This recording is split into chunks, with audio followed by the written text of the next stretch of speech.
Bonjour, ici Yannick pour actualité-dvd.com. Aujourd'hui, le Blu-ray, je vais vous parler, est le combo Blu-ray DVD du film d'horreur N'aie pas peur du noir, version française de Don't Be Afraid of the Dark, réalisé par Troy Nixey avec Katy Holmes et Guy Pearce. Le Blu-ray est distribué par Alliance Vivafilm et il est sorti en magasin le 3 janvier 2011. Une jeune fille du nom de Sally déménage au Rhode Island pour y vivre avec son père et sa nouvelle copine dans un manoir du 19e siècle qu'il restaure. Lorsqu'elle se met à explorer la maison, Sally entend les voix de créatures au sous-sol qui tenteront de faire d'elle l'une des leurs. Yes! Yes! Yes! Savez-vous pourquoi je suis content? Voulez-vous vraiment savoir pourquoi je suis content? Parce que je viens de recevoir, et oui, un autre remake d'un film d'horreur des années 70. Je vous l'avais dit, c'est moi le spécialiste des remakes sur le site. Mais sérieusement, je vais vous l'avouer, je suis content d'avoir reçu le Blu-ray parce que j'avais hâte de voir le film pour deux raisons. La première, c'est parce que c'est un remake d'un vieux film tourné pour la TV seulement, qui n'est jamais sorti en salle et que j'avais adoré et que j'adore encore aujourd'hui, mais que je trouve qu'il avait besoin d'être dépoussiéré un petit peu. Je suis sûr qu'il y en a plusieurs qui se disent de quel film qu'il parle, c'est quoi l'original, c'est normal. C'est un film qui a été très populaire aux États-Unis à la télé dans les années 70. Plusieurs Américains ont adoré ce film-là. Ici au Canada, ça a été moins populaire. Il n'y a pas beaucoup de monde qui connaissent le film. Et deuxièmement, c'est produit par un des grands réalisateurs que j'adore, qui est Guillermo del Toro. Fait que ça m'a aidé à vouloir regarder le film. Ben, vous allez pas me croire. J'ai aimé le remake. C'est un très bon film, très bien fait. La cinématographie, elle est superbe. Les acteurs sont très bons. Guy Pearce, il est bon. La jeune actrice aussi, elle est très bonne dans le film. Même Katy Holmes, elle est bonne dans le film, même si je suis pas un fan de cette actrice-là. Elle joue bien son rôle dans le film. Le début du film commence très bien avec une scène qui donne des frissons dans le dos. Moi, il y a deux choses que je suis pas capable de supporter dans un film d'horreur, et c'est les deux seules choses, c'est quand on arrache des dents ou des ongles.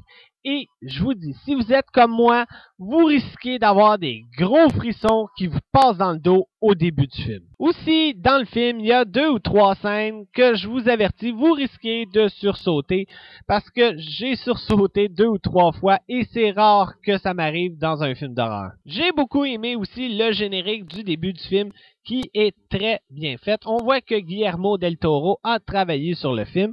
Aussi, il y a quelques scènes, j'ai trouvé qu'il y avait une petite ressemblance avec le film Le Labyrinthe de Pan. Il y a quelques différences entre l'original et le remake. La première, dans l'original, c'était un couple qui achetait une maison et c'était une femme qui voyait les créatures. Mais dans le remake, c'est un père et sa fille qui habitent dans un château et c'est la petite fille qui voit les créatures.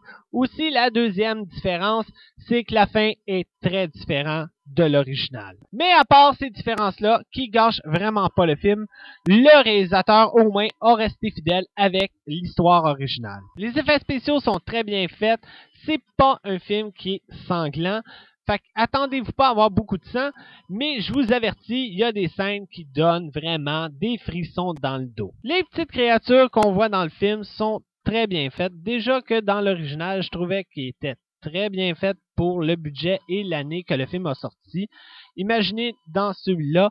Et aussi, on comprend mieux l'histoire des petites créatures, contrairement à l'original. Le seul petit hic, mais c'est vraiment pas grand-chose, c'est qu'il y a peut-être quelques petites longueurs ici et là, mais ça gâche vraiment pas le film. En résumé, c'est un très bon film d'horreur, un très bon remake. Oui, je l'ai dit, un très bon remake. Je vous conseille absolument de le voir, même si l'original était aussi bon que celui-là, mais avec un peu moins de budget. Et aussi, il faut dire que l'original est très dur à trouver, surtout en DVD.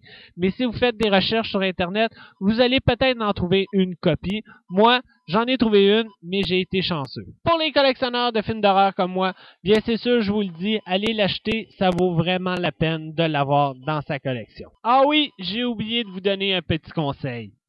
Écoutez le film dans le noir. je vous dis, le film est vraiment meilleur. Côté bonus du Blu-ray, on retrouve une galerie de photos et 3 courts-métrages à propos du film. Le film en Blu-ray vient en anglais 5.1 DTS HD Master Audio et français 5.1 DTS HD Master Audio. Et il y a des sous-titres en anglais et anglais SDH. En DVD, le film vient en anglais et français 5.1 Dolby Digital et il y a des sous-titres en anglais et anglais SDH. Pour le film, je donne un gros 7 étoiles sur 10 et pour le Blu-ray, je donne 7 étoiles sur 10 aussi. Mais ce qui est dommage, c'est qu'il n'y a pas de commentaire du réalisateur. En terminant, j'en reviens pas à ce que je vais dire. Pincez-moi quelqu'un, mais j'ai aimé le remake et je vous le conseille fortement de le voir. Mais j'ai une petite impression que ça va être le seul remake que je vais aimer cette année. C'était Yannick, bon visionnement.